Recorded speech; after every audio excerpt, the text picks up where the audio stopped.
नमस्कार दोस्तों, आरएसआईटी की तैयारी आपने शुरू कर दी होगी दोस्तों। और ये क्लास आपके लिए बहुत इंपॉर्टेंट लेके आया हूं मैं। ठीक है, इस क्लास के अंदर पूरी 25% है आपके लिए। कितने परसेंट है दोस्तों? पूरे 25% है, लेकिन साथ में मैं प्रत्येक पर्सन की आपको एक समरी दूंगा। ठीक है, तो आप नोट साथ में रखिएगा। ठीक है, और जो भी मैं लिखवा रहा हूँ क्वेश्चन से संबंधित एक्स्ट्रा चीजें, वो सब आपको ध्यान रखनी है। ठीक है, क्वेश्चन तो इंपॉर्टेंट है ही, साथ में जो उससे इर्द गिर्द क्वेश्चन बनेंगे ना, वो भी मैं इस क्लास में बताऊंगा आपको। तो पूरे 25 क्वेश्चन आपके लिए इंपॉर्टेंट होने वाले हैं अगर आप ध्यान से देखते हैं तो। और हाँ, अगर आपको क्वेश्चन का आंसर पहले से आता है तो आप कमेंट बॉक्स में आंसर दे सकते हैं साथ साथ में। ठीक है, तो पहला प्रश्न है दोस्तों, यदि आप किसी टेक्स्ट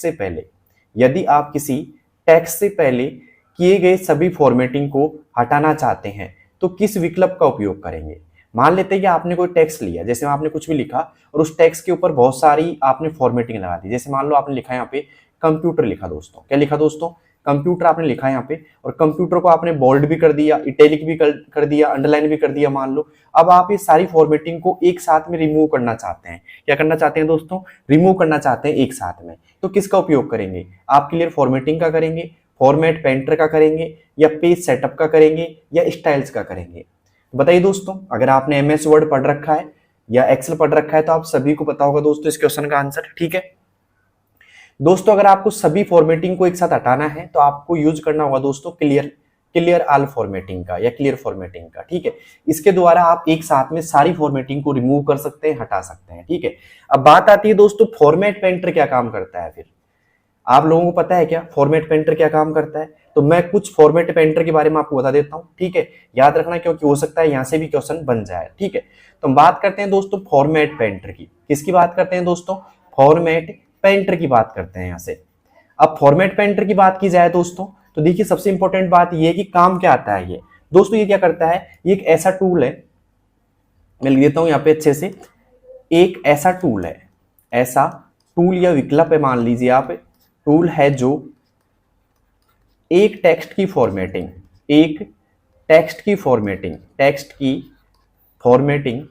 लिख लेना आप। अगर आप कॉपी लेके बैठे हैं तो नोट्स बना लो अपनी भी। फॉर्मेटिंग को दूसरे टेक्स्ट पर अप्लाई करता है। दूसरे टेक्स्ट पर क्या करता है दोस्तों? अप्लाई करता है। ठीक है, मतलब एक टेक्स्ट की जो फॉर्मेटिंग होती है ना भाई, उसको क्या करता है? दूसरे टेक्स्ट पे अप्लाई करता है। फॉर एग्जांपल मान लेते हैं, मैं ऐसे भी लिख सकता हूं इसमें, देखिएगा कि मान लो एक टेक्स्ट पर, मतलब किसी टेक्स्ट को आपने एक तरीके से बोल्ड कर रखा है ना, या फिर आपने उसको इटैलिक कर रखा है, या आपने फॉन्ट कलर दे रखा है उसमें। ठीक है, तो ये क्या करता है दोस्तों? ये सारी फॉर्मेटिंग को दूसरे टेक्स्ट पर कॉपी कर सकता है एक तरीके से। जो दूसरा टेक्स्ट है ना भाई साहब, उस पर क्या कर सकता है? ये कॉपी कर सकता है आराम से। ठीक है, तो उम्मीद करता हूं आप समझ गए होंगे। अब ये फॉर्मेट पेंटर जो आपको मिलता है भाई, मतलब ये फॉर्मेट पेंटर का जो ऑप्शन होता है दोस्तों, देखिएगा दोस्तों, ये जो क्लियर फॉर्मेटिंग है ना, ये मिलती है दोस्तों आपको फॉन्ट ग्रुप में। किसमें दोस्तों? फॉन्ट ग्रुप में मिलती है। और फॉन्ट ग्रुप कहां मिलता है दोस्तों? होम टैब में मिलता है, मतलब होम टैब के फॉन्ट ग्रुप में आपको मिलती है। और फॉर्मेट पेंटर की बात की जाए तो ये मिलता है दोस्तों आपको क्लिपबोर्ड में। किसमें दोस्तों? CLIPBOARD, क्लिपबोर्ड ग्रुप में आपको मिलता है। समझ में आ गया? और क्लिपबोर्ड ग्रुप कहां मिलता है दोस्तों? ये भी आपको होम टैब में मिलता है। किसमें दोस्तों?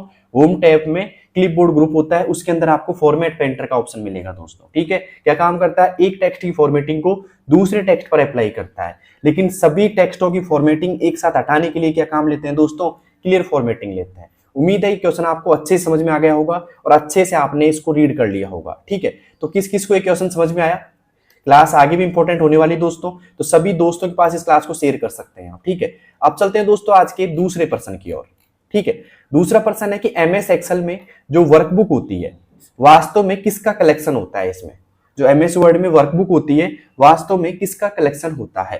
पहला ऑप्शन केवल चार्ट का, दूसरा केवल एक सीट का, तीसरा केवल वर्कशीट का, और चौथा यहां पे आ रहा है वर्कशीट और चार्ट दोनों का। बताइए दोस्तों क्या होगा इसका सही जवाब? अगर आपको आता है तो कमेंट बॉक्स में आंसर दे सकते हैं इसका। ठीक है दोस्तों, यहाँ पे जो वर्कशीट होती है ना, वो किसका संग्रह होता है? तो केवल चार्ट का ऐसी बात भी नहीं है, केवल एक सीट का ये भी नहीं होगा, केवल वर्कशीट का नहीं, वर्कशीट और चार्ट दोनों का संग्रह होती है। मतलब चार्ट भी पाए जाते हैं इसमें और वर्कशीट भी होती है। ठीक है, तो वर्कशीट प्लस वर्कशीट क्या मिलके बनाती है दोस्तों? वर्कबुक बनाती है। ठीक है, अब सवाल आता है कि वर्कशीट कैसे बनती है? देखिए दोस्तों, रो है ना, रो एंड कॉलम, का संग्रह, रो और कॉलम का संग्रह क्या कहलाता है दोस्तों? वर्कशीट का निर्माण करता है। किसका दोस्तों?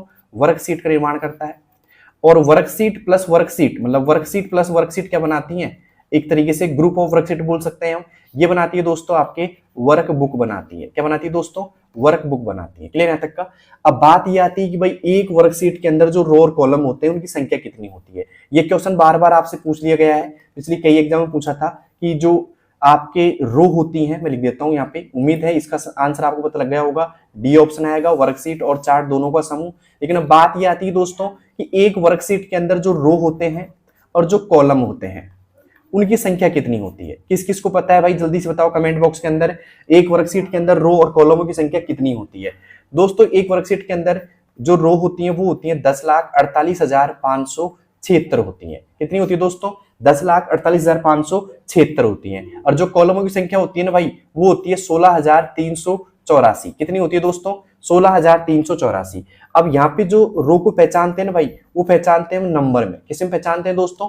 नंबर में पहचानते हैं। ठीक है, जैसे 1 2 3 4 ऐसे। ठीक है, और जो कॉलम को पहचाना जाता है वो पहचाना जाता है दोस्तों अक्षर में। किसमें दोस्तों?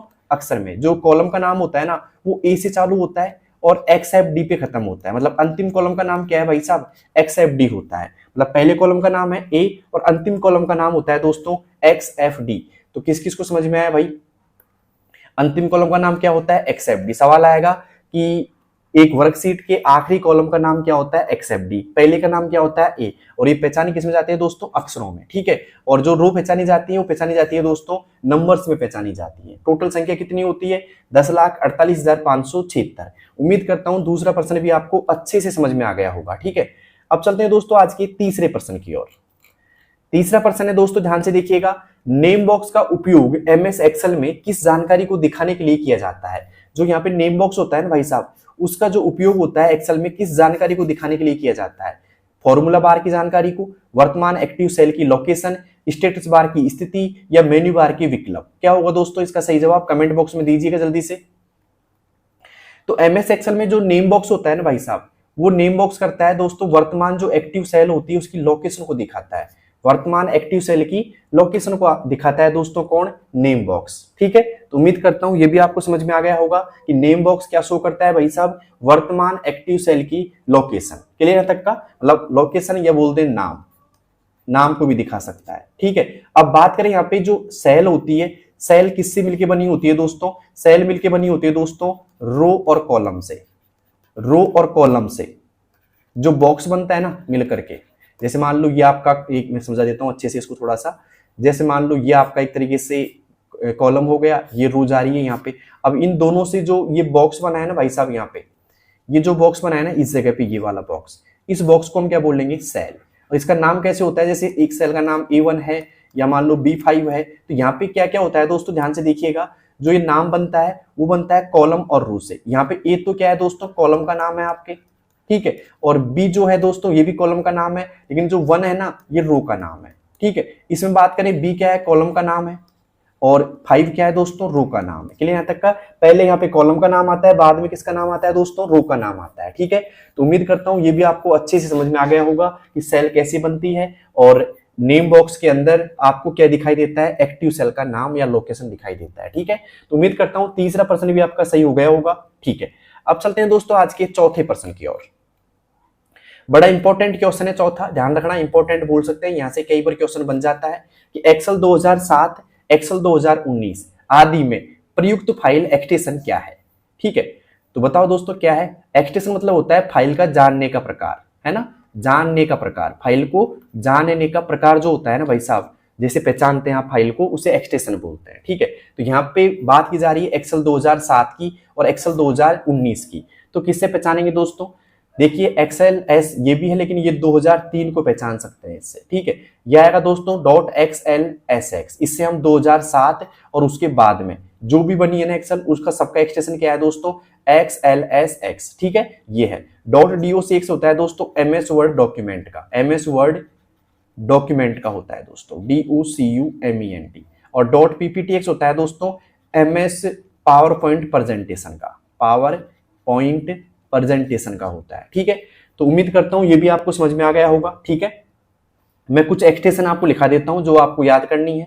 यहाँ पे आपका आंसर क्या रहेगा, 2007 और 2019 में .xlss रहेगा। B option is right. ठीक है, पिछले वाले का आंसर दे दिया क्या था मैंने, ठीक है दे दिया, इसका भी आपको आंसर मिल गया। अब मैं आपको कुछ एक्सटेंशन फाइल दिखा देता हूँ, फाइल एक्सटेंशंस बता देता हूँ मैं आपको, जो आपके हो सकता है कि एग्जाम में काम आ जाए। ठीक है, आप एक नोटबुक में आप लिख सकते हो एक्सटेंशन, है ना, एक्सटेंशन। ठीक है, पहला लिखा रहा हूं दोस्तों मैं, ध्यान से देखिएगा, .doc या फिर .docx। ये किसका होता है दोस्तों, MS वर्ड डॉक्यूमेंट का होता है। किसका होता है दोस्तों, MS वर्ड DOCUMENT डॉक्यूमेंट का होता है। दूसरा लिखा रहा हूं दोस्तों मैं .xls, अभी पढ़ा था जस्ट, या फिर .docx, सॉरी .xlsx। ठीक है, ये दोस्तों 2003 का है। कब का है दोस्तों, 2003 का, और ये जो है 2007 के बाद का है। 2007 या उसके बाद का जो भी है ना, वो ये है दोस्तों। ये किसका है दोस्तों, MS एक्सेल का है। तो उम्मीद करता हूं आप समझ गए होंगे अच्छे से। ठीक है, अब बात करें यहाँ पे दोस्तों .ppt, तीसरा .ppt, या बात करें .pptx, ये किसका है दोस्तों, पावर पॉइंट का होता है, पावर पॉइंट प्रेजेंटेशन का। ठीक है, अब बात करें दोस्तों यहाँ पे चौथे नंबर की, जैसे एक हो गया दोस्तों MP3, ये हो गया दोस्तों ऑडियो फाइल का। किसका हो गया दोस्तों, ऑडियो फाइल का हो जाएगा। ओके, एक पांचवा लिखा देता हूं मैं .mp4, ये कॉमन आ सकते हैं। ये हो गया दोस्तों वीडियो फाइल का। किसका दोस्तों, वीडियो फाइल का, VIDEO, वीडियो फाइल। ओके, तो उम्मीद करता हूं ये एक्सटेंशन आपको थोड़ा समझ में आ गए होंगे। बाकी क्वेश्चन आप देख लो। ठीक है, ये भी एक्सेल का ही, लेकिन ये 2003 का है, ध्यान रखना। लेकिन अब जो 2007 और 2019 का पूछा गया है, तो ये है दोस्तों .xlsx। ठीक है, यहाँ पे x से यहाँ पे और ऐड हो गया इसमें। ठीक है, तो उम्मीद करता हूं ये भी आपको समझ में आ गया होगा। अब चलते हैं दोस्तों आज के पांचवें क्वेश्चन की ओर। पांचवा क्वेश्चन है दोस्तों पावर पॉइंट से। पावर पॉइंट में शो के दौरान प्रेजेंटेशन को निम्न में से किस फाइल फॉर्मेट में सेव किया जाता है, बताइए दोस्तों। पावर पॉइंट में शो के दौरान प्रेजेंटेशन को निम्न में से किस फॉर्मेट में शो किया जाता है, बताइए दोस्तों, किस फॉर्मेट में शो किया जाता है। पहला .ppt, .pps या .pptx या उपरोक्त सभी। दोस्तों इसमें भी किया जाता है, PPS में भी किया जाता है और PPTX में भी किया जाता है। तो यहाँ पे आएगा उपरोक्त सभी, डी ऑप्शन इज राइट। ठीक है, तो उम्मीद करता हूं समझ गए होंगे आप। पांचवें में डी ऑप्शन आएगा। और कौन कौन ऐसे शख्स हैं जिनके 5 में से 5 एकदम सही हो चुके हैं क्वेश्चन, जल्दी से कमेंट बॉक्स में बताना मुझे दोस्तों, किस किस के 5 में से 5 क्वेश्चन एकदम सही हो चुके हैं। ठीक है, अब चलते हैं दोस्तों आज के छठे प्रश्न की ओर। छठा प्रश्न देखिएगा क्या है, पावर पॉइंट प्रेजेंटेशन का उपयोग सामान्यतः किन उद्देश्यों के लिए किया जाता है, बताइए दोस्तों। पहला ऑप्शन है नोट्स आउटलाइन तैयार करने के लिए, दूसरा ऑप्शन प्रोजेक्ट प्रेजेंटेशंस को दिखाने के लिए, प्लानिंग इंफॉर्मेशन को कम्युनिकेट करने के लिए, या उपरोक्त सभी। दोस्तों यहाँ पे पावर पॉइंट प्रेजेंटेशन का उपयोग नोट्स आउटलाइन के लिए भी किया जाता है, यहाँ भी बात करें प्रोजेक्ट प्रेजेंटेशन के लिए भी किया जाता है, और प्लानिंग इंफॉर्मेशन को कम्युनिकेट करने के लिए भी किया जाता है। तो यहाँ पे आएगा दोस्तों उपरोक्त सभी, डी ऑप्शन इज राइट। क्या आएगा दोस्तों, डी ऑप्शन आएगा, उपरोक्त सभी आएगा इसमें। तो उम्मीद करता हूं ये भी आपको समझ में आ गया होगा। अब चलते हैं दोस्तों आज के 7वें प्रश्न की ओर। 7वां प्रश्न क्या पूछ रहा है आपसे, ध्यान से देखिएगा। स्लाइड शो के दौरान स्लाइड्स के बदले यानी कि चेंज पर जो इफेक्ट दिखाई देता है उसे क्या कहा जाता है। मतलब एक तरीके से सीधी बात बताऊं मैं आपको, एक स्लाइड आपके पास में ये है और दूसरी स्लाइड आपके पास में ये है। मान लो इससे और इसमें जाने पर जो प्रभाव दिखाई देता है बीच में, मतलब बदलने पर जो प्रभाव दिखाई देता है उसे क्या कहते हैं दोस्तों। स्लाइड एनिमेशन कहते हैं, कस्टम एनिमेशन कहते हैं, या स्लाइड ट्रांजिशंस कहते हैं, या फिर एक तरीके से मोशन पथ कहते हैं। जल्दी बताइएगा दोस्तों क्या कहते हैं। अगर आपने MS पावर पॉइंट पढ़ रखा है तो आप इसका आंसर दे सकते हैं आराम से। क्लास कैसी लग रही है, अच्छी लग रही है तो सभी दोस्तों के पास जरूर शेयर कीजिए दोस्तों इस क्लास को। तो यहाँ पे देखिएगा जब स्लाइड बदलते हैं ना भाई साहब, तो बदलता है स्लाइड ट्रांजिशन। क्या आता है दोस्तों, यहाँ पे स्लाइड ट्रांजिशन आता है। स्लाइड जो एनिमेशन होता है ना, वो ये मान लो कि एक ये स्लाइड है आपके पास में, और इस स्लाइड के अंदर मान लो कोई भी ऑब्जेक्ट वगैरह हैं, ठीक है, कोई भी टेक्स्ट वगैरह हैं, ठीक है, तो उन टेक्स्ट को एनिमेट करने के लिए या ऑब्जेक्ट को चलाने के लिए या एनिमेट करने के लिए, रन करने के लिए जो काम आता है दोस्तों, आता है स्लाइड का एनिमेशन। ठीक है, तो उम्मीद करता हूं दोनों में आपको अंतर समझ में आ गया होगा। क्लियर है तक का। अब चलते हैं दोस्तों आज के 8वें प्रश्न की ओर। 8वां प्रश्न है, जब किसी वेबसाइट में URL की शुरुआत HTTPS से होती है तो S का क्या अर्थ होता है दोस्तों। बड़ा इंपॉर्टेंट क्वेश्चन है दोस्तों, S का क्या अर्थ होता है। ठीक है, तो यहां पे बात करें दोस्तों, जो HTTPS का जो फुल फॉर्म होता है ना, वो लिख देता हूं मैं, इसका होता है दोस्तों हाइपर टेक्स्ट ट्रांसफर, ठीक है। Protocol, PROTUCOL, protocol. यहाँ पे एस पर होता है दोस्तों सिक्योर, SECURE, ठीक है। तो यहाँ पे जो एस का मतलब होता है ना भाई साहब, वो होता है सिक्योर, सुरक्षित, ठीक है। तो यहाँ पे सी ऑप्शन इज राइट। क्या आएगा दोस्तों? सी ऑप्शन आएगा। तो उम्मीद है ये आप समझ गए होंगे कि HTTPS में एस का मतलब क्या होता है, या कई बार आपसे HTTPS की फुल फॉर्म पूछ ली जाती है, ध्यान रखना इस चीज का, ठीक है। अब बात करते हैं दोस्तों यहाँ पे URL क्या होता है। आप में से किन किन बच्चों को URL का पूरा नाम पता है? कमेंट बॉक्स में जल्दी से लिखिएगा। किस किस को URL का पूरा नाम पता है भाई? जल्दी से कमेंट बॉक्स में बताओ, क्योंकि यहां से भी क्वेश्चन बन जाता है। ये PYQ है आपका, क्योंकि एक बार एग्जाम पूछा गया था कि URL का फुल फॉर्म क्या है। यहां से कई बार फुल फॉर्म पूछी जाती है आपसे। तो किन किन बच्चों को पता है URL का फुल फॉर्म भाई? जल्दी से बताइएगा। URL का फुल फॉर्म होता है दोस्तों, क्या होता है देखिएगा ध्यान से, यूनिफॉर्म। यू फॉर क्या होता है दोस्तों? यूनिफॉर्म होता है, UNIFORM, यूनिफॉर्म, ठीक है। आर फॉर होता है दोस्तों रिसोर्स, RESOURCE, रिसोर्स। और यहाँ पे एल फॉर होता है दोस्तों लोकेटर। क्या होता है दोस्तों? लोकेटर होता है। तो URL का पूरा नाम क्या होता है दोस्तों? यूनिफॉर्म रिसोर्स लोकेटर, ठीक है। और ये काम क्या है दोस्तों, या होता क्या है ये होता है दोस्तों किसी वेबसाइट या वेब पेज का पूरा पता, ठीक है। क्या होता है दोस्तों? किसी वेबसाइट का पता, ऐसे बोल सकते हैं कि ये क्या होता है दोस्तों, किसी वेबसाइट का पता होता है, ठीक है। अब मैं आपको एक URL लिख देता हूं सामने, जो आपको थोड़ा और समझ में आ जाएगा। जैसे मैं लिखता हूं यहाँ पे URL का उदाहरण देता हूं आपको एक, ठीक है। जैसे ऐसा दिखाई देता है, जैसे मैंने लिखा यहाँ पे HTTPS लिख दिया मैंने, ठीक है। फिर यहाँ पे ऐसे कैसे लिख दिया मैंने ये, ठीक है। इसके बाद में लिख दिया मैंने www. यहाँ पे लिख दिया दोस्तों मैंने EXAMPLE example.com, ये लिख दिया मैंने। तो एक क्या है दोस्तों, ये आपके लिए एक URL का मतलब URL है, ऐसा दिखाई देता है, आपने देखा होगा अच्छे से, ठीक है। एक वेबसाइट का पता क्या कहलाता है दोस्तों? URL कहलाता है। इंपॉर्टेंट बात ये है कि यहाँ पे URL का फुल फॉर्म अगर आपसे पूछा जाता है तो आप आराम से आंसर दे सकते हैं इसका, ठीक है। तो उम्मीद करता हूँ 8वां भी आपको अच्छे समझ में आ गया होगा। अब चलते हैं दोस्तों आज के 90 प्रश्न की ओर, ठीक है। जो भी आपको इंपॉर्टेंट लगता है उसे आप लिख लीजिएगा साथ साथ में, ठीक है। 9वां प्रश्न है, यदि आपको ऐसा ईमेल प्राप्त होता है, क्या दोस्तों? ऐसा ईमेल प्राप्त होता है जिसमें आपसे यूजर नेम और पासवर्ड मांगे जाते हैं, तो आप क्या करना चाहिए आपको उसमें, ठीक है। ऐसा प्रश्न एक पूछ लिया गया है पहले भी, मतलब एक PYQ ऐसा आप समझ सकते हैं दोस्तों इसको, ठीक है। कि अगर आपको एक ऐसा ईमेल प्राप्त होता है जिसमें आपसे यूजर नेम और पासवर्ड मांगे जाते हैं, तो आपको क्या करना चाहिए? ईमेल प्रोवाइडर को फिशिंग या स्पैम के रूप में रिपोर्ट करना चाहिए, ईमेल को रिमूव कर देना चाहिए, मांगी गई जानकारी का रिप्लाई देना चाहिए, भेज देना चाहिए, इनमें से कोई नहीं, ठीक है। तो मान लो दोस्तों, अगर आपको लगता है कि ये कोई ऐसी ईमेल है जिसमें आपसे यूजर पासवर्ड मांगे जाते हैं, ठीक है, और उसकी जानकारी आपको नहीं है, तो आप क्या करेंगे दोस्तों? उसके लिए ईमेल प्रोवाइडर को फिशिंग या स्पैम के रूप में रिपोर्ट करेंगे, ठीक है। तो ए ऑप्शन इज राइट। क्या आएगा दोस्तों? ए ऑप्शन इज राइट होगा इसमें। तो उम्मीद करता हूं आपको 9वां प्रश्न समझ में आ गया होगा। फिशिंग का मतलब होता है दोस्तों ऐसी ईमेल जिसमें आपसे संवेदनशील जानकारी मांगी जाती है। कौन सी जानकारी दोस्तों? संवेदनशील जानकारी आपसे मांगी जाती है, ठीक है, उसे हम फिशिंग मेल कहते हैं, ठीक है। तो उम्मीद करता हूं यहाँ पे समझ में आ गया होगा पहला प्रश्न, 9वां प्रश्न आपको, जिसमें ए ऑप्शन होगा, ठीक है। तो किस किस का सही था भाई? ये इजी क्वेश्चन था वैसे तो, ठीक है। अब चलते हैं दोस्तों आज के 10वें प्रश्न की ओर। 10वां प्रश्न है दोस्तों, एक स्ट्रॉन्ग पासवर्ड के लिए निम्न में से कौन कौन सा विकल्प सबसे उपयुक्त है? आपको लगता है कि इतना आसान क्वेश्चन भी आता है क्या? एक क्वेश्चन जरूर आता है आपके पासवर्ड से, ध्यान रखना, बहुत आसान क्वेश्चन भी आपके आते हैं ऐसे। तो जो पासवर्ड होते हैं स्ट्रॉन्ग कैसे होते हैं? तो देखिए दोस्तों, पहला ऑप्शन है केवल अपर केस लोअर केस अक्षर, ऐसा शब्द जो याद रखने में आसान हो, जैसे पेट नेम जो भी है, या कम से कम 8 अक्षर जिसमें अक्षर संख्या विशेष चिन्ह हो, या फिर आपका पूरा नाम। दोस्तों ये भी इजी पासवर्ड रहेगा, ये भी रहेगा और ये भी इजी रहेगा। लेकिन स्ट्रॉन्ग पासवर्ड में क्या होता है? कम से कम 8 अक्षर होनी चाहिए, जिसमें अक्षर भी होनी चाहिए, संख्या भी होनी चाहिए, विशेष चिन्ह जैसे कि @ हो गया, हैज हो गया, प्रतिशत का चिन्ह हो गया, ऐसे विशेष चिन्ह भी होनी चाहिए, ठीक है। अक्षर जैसे मान लो ABCD के रूप में, और संख्या मतलब 1 2 3 के रूप में, मतलब ये होना चाहिए सब कुछ। तो सी ऑप्शन इज राइट, ठीक है। तो उम्मीद करता हूं 10वां प्रश्न एकदम इजी था, आपको आगे भी गया होगा समझ में। और आप में से किन किन बच्चों के 10 में से 10 प्रश्न एकदम सही हो चुके हैं भाई, कमेंट बॉक्स में अपनी हाजिरी जरूर लगाएं, ठीक है।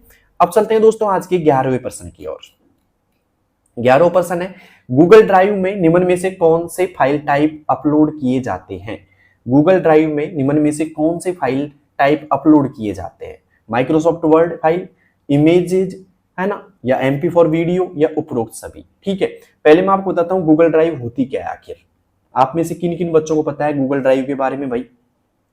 तो गूगल ड्राइव ये होती है कि अपनी फाइल, फोटो, वीडियो, डॉक्यूमेंट या इंटरनेट पर स्टोर कर सकते हैं। मतलब आप है ना अपनी जो इमेज है ना, वीडियो है कोई मान लो, या कोई डॉक्यूमेंट है ना, इन सभी को आप क्या कर सकते हो? इंटरनेट पर स्टोर कर सकते हो। इंटरनेट पर क्या कर सकते हो दोस्तों? स्टोर कर सकते हो। मतलब आपकी जो इमेज है, वीडियो है, डॉक्यूमेंट है, ऑडियो फाइल है, इन सबको क्या कर सकते हैं दोस्तों? आप इंटरनेट पे स्टोर कर सकते हैं। किसके माध्यम से? गूगल ड्राइव के माध्यम से। ठीक है, और गूगल ड्राइव मतलब एक तरीके से किसका पार्ट? एक तरीके से क्लाउड स्टोरेज का है। किसका है दोस्तों? क्लाउड स्टोरेज की एक सेवा है। ठीक है, ओके यहाँ पर।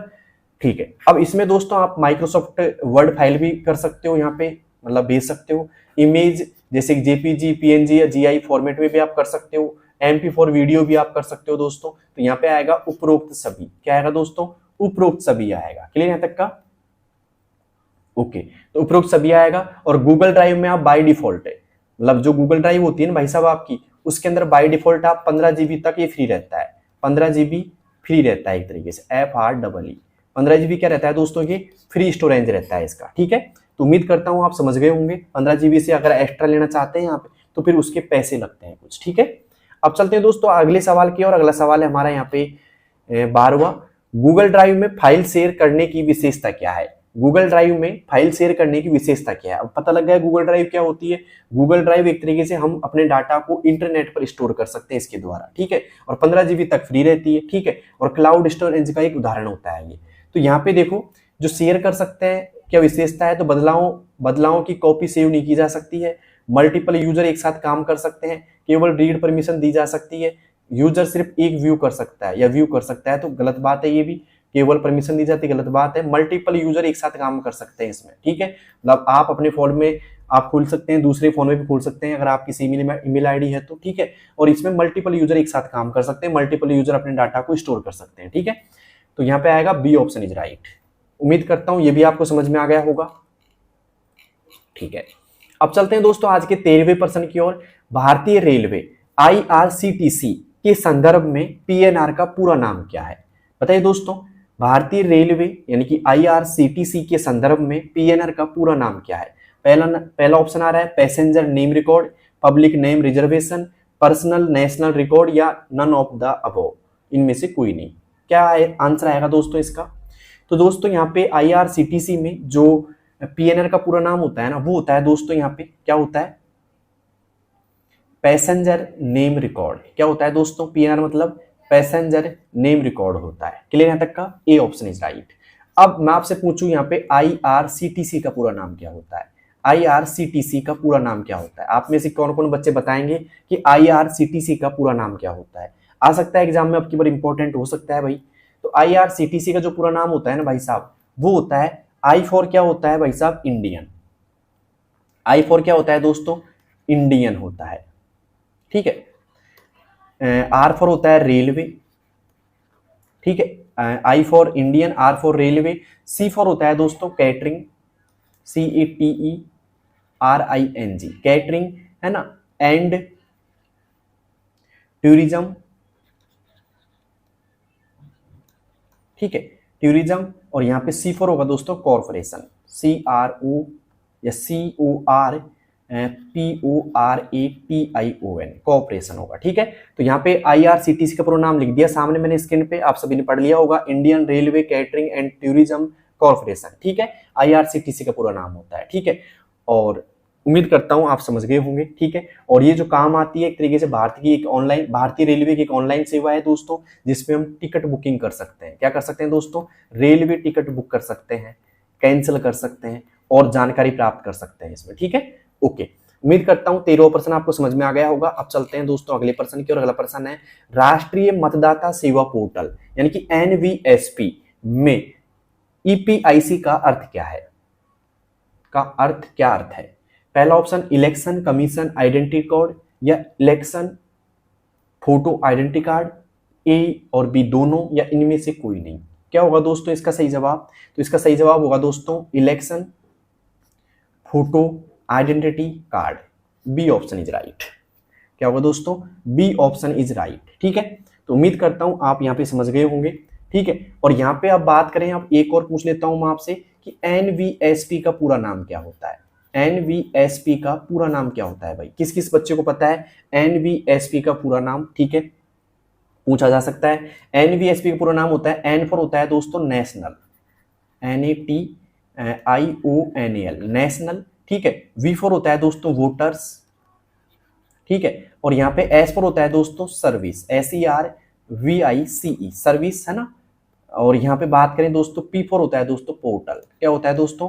पोर्टल होता है। क्लियर दोस्तों? यहाँ तक क्या आएगा? National voter service portal. ठीक है, एनवीएसपी का पूरा नाम होता है दोस्तों। उम्मीद करता हूं ये भी आपको समझ में आ गया होगा अच्छे से। ठीक है, अब चलते हैं दोस्तों आज के अगले प्रश्न की ओर। अगला प्रश्न है दोस्तों यहाँ पे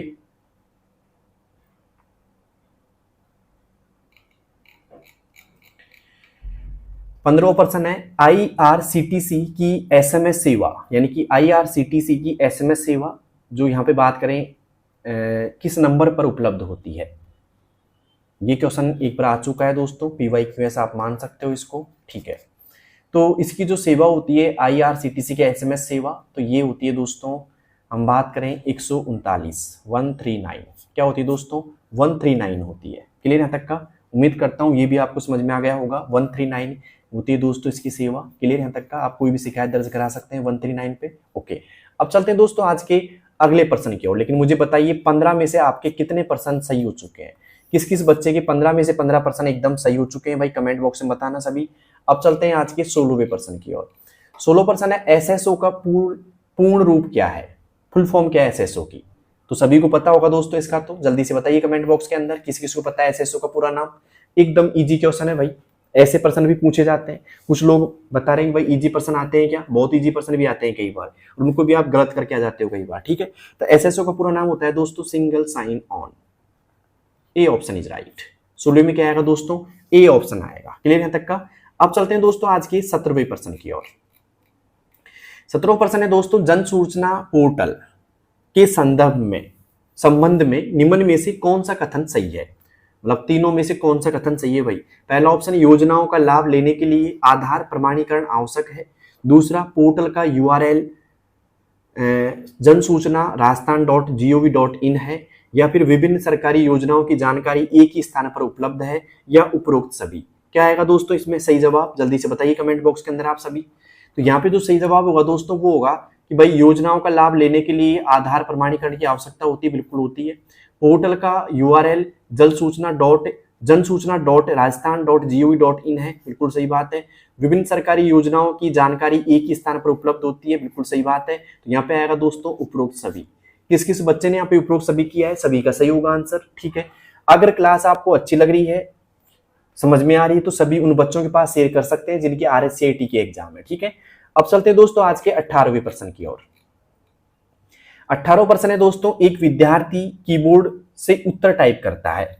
एक विद्यार्थी कीबोर्ड से उत्तर टाइप करता है, CPU उसे प्रोसेस करता है और मॉनिटर पर परिणाम दिखाई देता है। यह उदाहरण कंप्यूटर के किस चक्र को दर्शाता है? स्टोरेज चक्र को, इनपुट आउटपुट चक्र को, इनपुट प्रोसेस आउटपुट को, या प्रोसेस स्टोरेज को? देखिए दोस्तों, अगर मान लो आप उत्तर टाइप करते हैं तो ये करता है दोस्तों आपके इनपुट कर रहा है। कीबोर्ड क्या काम कर रहा है दोस्तों? इनपुट का काम कर रहा है। CPU का कर रहा है दोस्तों प्रोसेस का काम कर रहा है। किसका काम कर रहा है दोस्तों? प्रोसेस का कर रहा है। और मॉनिटर क्या कर रहा है दोस्तों? आपकी आउटपुट का काम कर रहा है। किसका काम कर रहा है दोस्तों? आउटपुट का। तो इसकी सही प्रोसेस होगी इनपुट, फिर हुआ प्रोसेस, और फिर क्या हुआ दोस्तों? आउटपुट। तो यहाँ पे आएगा सी ऑप्शन इज राइट। क्या आएगा दोस्तों? सी ऑप्शन आएगा, क्योंकि यहाँ पे कीबोर्ड क्या कर रहा है? इनपुट कर रहा है। CPU क्या कर रहा है दोस्तों? प्रोसेस कर रहा है। और यहाँ पे जो मॉनिटर काम कर रहा है वो कर रहा है दोस्तों आउटपुट का। किसका कर रहा है दोस्तों? आउटपुट का कर रहा है। क्लियर यहाँ तक का? अब चलते हैं दोस्तों आज के अगले प्रश्न की ओर। अगला प्रश्न है दोस्तों, कंप्यूटर में अपने आप कोई निर्णय नहीं ले सकता। कंप्यूटर अपने आप कोई निर्णय नहीं ले सकता, वह केवल दिए गए निर्देशों के अनुसार ही कार्य करता है। बिल्कुल सही बात है। कंप्यूटर की यह विशेषता किस ओर संकेत करती है? गति की ओर, सटीकता की ओर, बुद्धि का अभाव, या संग्रहण क्षमता? दोस्तों जब आप निर्णय नहीं ले, मतलब कंप्यूटर जब डिसीजन ले रहा अपने, तो उसको बोलेंगे दोस्तों बुद्धि का अभाव। क्या बोलेंगे दोस्तों? बुद्धि का अभाव बोलेंगे। क्लियर यहाँ तक का? सी ऑप्शन आएगा यहाँ पे। 19वीं में क्या आएगा दोस्तों? सी ऑप्शन आएगा। क्लियर यहाँ तक का? 18वें का मैंने आंसर दे ही दिया, ठीक है। अब चलते हैं दोस्तों आज के 20वें प्रश्न की ओर। 20वां प्रश्न है, यदि किसी कंप्यूटर सिस्टम में विंडोज या लिनक्स जैसे सॉफ्टवेयर न हो तो उपयोगकर्ता अन्य सॉफ्टवेयर का उपयोग नहीं कर पाएगा। यह कथन किस सॉफ्टवेयर की भूमिका को दर्शाता है? Application, system software, utility software या डेटाबेस सॉफ्टवेयर? बताइए दोस्तों भाई किस सॉफ्टवेयर की भूमिका को दर्शाता है? तो दो यहाँ पे विंडोज और लिनक्स होते हैं ना भाई साहब, वो होते हैं एक तरीके से क्या होते हैं? सिस्टम सॉफ्टवेयर होते हैं। तो यहाँ पे आएगा सिस्टम सॉफ्टवेयर। क्लियर यहाँ तक का? ओके, उम्मीद करता हूं ये समझ में आ गया होगा 20वां भी आपको। 20 में से आपके कितने प्रश्न सही हो चुके हैं जल्दी से कमेंट बॉक्स में बताना मुझे। अब चलते हैं दोस्तों आज के 21वें प्रश्न की ओर। प्रिंटर और मॉनिटर और स्पीकर। प्रिंटर, मॉनिटर और स्पीकर एक ही श्रेणी में रखा जाता है क्योंकि ये डेटा को संग्रहित करते हैं? बिल्कुल भी नहीं करते हैं। ये डेटा को प्रोसेस करते हैं? नहीं करते हैं। ये उपयोगकर्ता को परिणाम प्रदान करते हैं? बिल्कुल सही बात है, क्योंकि ये आउटपुट देते हैं। क्या देते हैं दोस्तों? ये आउटपुट देते हैं आपको। तो यहाँ पे आएगा सी ऑप्शन, ठीक है। इनपुट भी नहीं देते हैं, क्योंकि प्रिंटर, मॉनिटर और स्पीकर क्या होते हैं दोस्तों? आउटपुट होते हैं, जो क्या करते हैं? उपयोगकर्ता या यूजर को क्या करते हैं दोस्तों? ये रिजल्ट देते हैं, ठीक है। C option is right. अब चलते हैं दोस्तों आज के 22वें प्रश्न की ओर। 22वां प्रश्न है, कंप्यूटर द्वारा किया गया कार्य हमेशा सही होता है यदि इनपुट सही हो तो। ये कथन कंप्यूटर की किस विशेषता को स्पष्ट करता है? बहुउद्देशीयता को, विश्वसनीयता को, सटीकता को या स्वचालितता को? दोस्तों ये करता है सटीकता को, ठीक है। C option is right. क्या करेगा दोस्तों? ये सटीकता को करेगा। क्लियर यहां तक का? सटीकता को क्या करेगा दोस्तों? स्पष्ट करेगा। तो 22% मैंने करा दिए पूरे। अब चलते हैं दोस्तों आज के 23वें प्रश्न की ओर। कंप्यूटर की वह मेमोरी, कंप्यूटर की वह मेमोरी जिसमें संग्रहित डेटा बिजली बंद होते ही नष्ट हो जाता है। कंप्यूटर की वह मेमोरी जिसमें डेटा संग्रहित डेटा बिजली बंद होते ही नष्ट हो जाता है, मिट जाता है, तो जो कार्य करते समय सबसे अधिक प्रयोग में होती है, क्या कहलाती है? मतलब ऐसी मेमोरी जिसमें एक तरीके से डेटा, बिजली गई, डेटा गया, ठीक है, और साथ में अधिक भी प्रयोग में होती है, तो उसे क्या कहा जाता है? क्या कहलाती है दोस्तों? रैम कहलाती है, रोम कहलाती है, पी रोम कहलाती है, ईपी रोम कहलाती है? जल्दी से बताइए दोस्तों क्या कहलाती है? ऐसी मेमोरी जिसमें बिजली जाते ही डेटा नष्ट हो जाता है और सबसे अधिक उपयोग में भी ली जाती है, ये होती है दोस्तों रैम होती है। कौन सी होती है दोस्तों? रैम होती है। रैम का पूरा नाम होता है दोस्तों रैंडम एक्सेस मेमोरी। क्या होता है दोस्तों? रैंडम एक्सेस मेमोरी होता है। क्लियर यहां तक का? रोम की बात करें तो रीड ओनली मेमोरी। क्या होती है दोस्तों? Read only memory. अब आप में से किस किस को पता है भाई पी रोम क्या होती है, ईपी रोम की फुल फॉर्म क्या होती है? आप में से किन किन बच्चों को पता है भाई पी रोम की और ईपी रोम की फुल फॉर्म क्या होती है? तो यहाँ पे पी रोम की बात की जाए ना, तो यहाँ से ये फुल फॉर्म पूछी जा सकती है आपसे। मैं लिखवा देता हूँ यहाँ पे एक बार। पी रोम होता है, पी मतलब होता है दोस्तों प्रोग्रामेबल, GRAM आएगा, ठीक है, और ABLE programmable read only memory, read only memory. Clear यहां तक का? आगे बात करें दोस्तों ईपी रोम का क्या होता है, तो यहाँ पे होगा दोस्तों erasable programmable read only memory. तो यहाँ पे आएगा इरेजर, तो इरेजेबल ERASABLE इरेजेबल, ठीक है। फिर आएगा प्रोग्रामेबल PROGRAMM, है ना, ABLE। राइटिंग में मत जाना दोस्तों आप, ठीक है, बस समझ लेना। प्रोग्रामेबल रीड ओनली मेमोरी, क्या आएगा दोस्तों? Read only memory. क्लियर यहाँ तक का? तो ये फुल फॉर्म आपसे पूछी जा सकती है, ठीक है। तो मैंने फुल फॉर्म बता दी दोस्तों आपको सभी की। उम्मीद करता हूँ ये क्वेश्चन भी आपको समझ में आ गया होगा, ठीक है। संग्रहित डेटा बिजली बंद होते ही नष्ट हो जाता है और जो कार्य करते समय सबसे अधिक प्रयोग में ली जाती है, प्रयोग में होती है, उसे बोलेंगे दोस्तों रैम मेमोरी, ठीक है। अब चलते हैं दोस्तों आज के 24वें प्रश्न की ओर, मतलब सेकंड लास्ट क्वेश्चन है। यदि किसी मेमोरी को बार बार रिफ्रेश करने की आवश्यकता होती है तो वह किस प्रकार की मेमोरी होगी? स्टैटिक रैम, डायनेमिक रैम, रोम या ईपी रोम? दोस्तों मैंने दोनों की फुल फॉर्म अभी जस्ट बताई थी आपको, लेकिन जो बार बार रिफ्रेश करनी पड़ती है ना दोस्तों, वो करती है दोस्तों डायनेमिक रैम को करनी पड़ती है। तो बी ऑप्शन इज राइट। ये क्या होती है दोस्तों, बार बार क्या होती है, रिफ्रेश की जाती है। इसको इतनी जरूरत नहीं पड़ती है रिफ्रेश करने की, तो यहाँ पे आएगा डायनेमिक रैम। ठीक है, अब आप कमेंट बॉक्स में बताइए दोस्तों EEPROM का पूरा नाम क्या है। EEPROM का पूरा नाम क्या है, कमेंट बॉक्स में बताओ जल्दी से। जस्ट मैंने बताया था, अगर आपने पिछला क्वेश्चन देखा हो तो, लेकिन बिना पिछले क्वेश्चन देखे हुए पूरा नाम, मतलब पूरा नाम लिखिए EEPROM का कमेंट बॉक्स के अंदर। ठीक है, अब चलते हैं दोस्तों आज के अंतिम क्वेश्चन की ओर। उम्मीद है क्लास आपको यहाँ तक अच्छी लगी होगी, समझ में भी आई होगी आपको। तो किन किन बच्चों को समझ में आई है भाई, सब्सक्राइब कर लेना चैनल को, क्योंकि सारे अपडेट आपको तभी मिल पाएंगे जब आपने चैनल सब्सक्राइब किया होगा। ठीक है, अब चलते हैं आज के अंतिम क्वेश्चन की ओर, जो आपके सामने दिख रहा है आपको। कंप्यूटर में वह मेमोरी जो CPU और मेन मेमोरी के बीच स्थिर होकर बार बार उपयोग होने वाली जानकारी को संग्रहित करती है, क्या कहलाती है। मतलब मान लो जो आपकी CPU है और जो आपकी मेन मेमोरी, मतलब एक तरीके से रैम है। ठीक है, रैम और CPU, इन दोनों के बीच जो मेमोरी पाई जाती है उस मेमोरी को कहते हैं दोस्तों कैश मेमोरी। कौन सी मेमोरी होती है दोस्तों भाई, कैश मेमोरी होती है। ठीक है, तो कैश मेमोरी होती है, ये तेज मेमोरी होती है, जो बार बार जो CPU में डाटा उपयोग होता है उसको बार बार मतलब प्रोसेस करती है, जिससे CPU की गति बढ़ जाती है। तो यहाँ पे आएगा कैश मेमोरी। क्या आएगा दोस्तों, कैश मेमोरी आएगा। ठीक है, 25वें में क्या आएगा दोस्तों, कैश मेमोरी आएगा। उम्मीद करता हूँ आपको ये क्लास अच्छी लगी होगी। ठीक है, समझ में भी आई होगी। तो किन किन बच्चों को समझ में आई भाई, और कौन कौन ऐसे बच्चे हैं जो पहली बार क्लास देखने के लिए आए मेरी, उम्मीद करता हूँ आपको सभी को समझ में आ गई होगी क्लास। और मैं सारी इंपॉर्टेंट क्वेश्चन लेके आऊंगा। ठीक है, जो भी आपके एग्जाम है ना दोस्तों, उससे रिलेटेड सारी इंपॉर्टेंट क्वेश्चन लेके आऊंगा इसी चैनल पर। तो आप सभी इस चैनल को सब्सक्राइब कर लेना। ठीक है, और आपको सारे अपडेट चाहिए तो मेरा टेलीग्राम चैनल है दौसा कंप्यूटर वाला। क्या है दोस्तों, टेलीग्राम चैनल दौसा कंप्यूटर वाला है, तो जाके ज्वाइन कर लो, क्योंकि सारे अपडेट आपको वहीं पे मिलेंगे। ठीक है, उम्मीद करता हूँ सब कुछ समझ में आ गया होगा। तो मिलते हैं एक नेक्स्ट क्लास में, नेक्स्ट वीडियो में, एक इंपॉर्टेंट वीडियो में। ठीक है, तब तक के लिए best of luck, thank you, धन्यवाद, थैंक यू।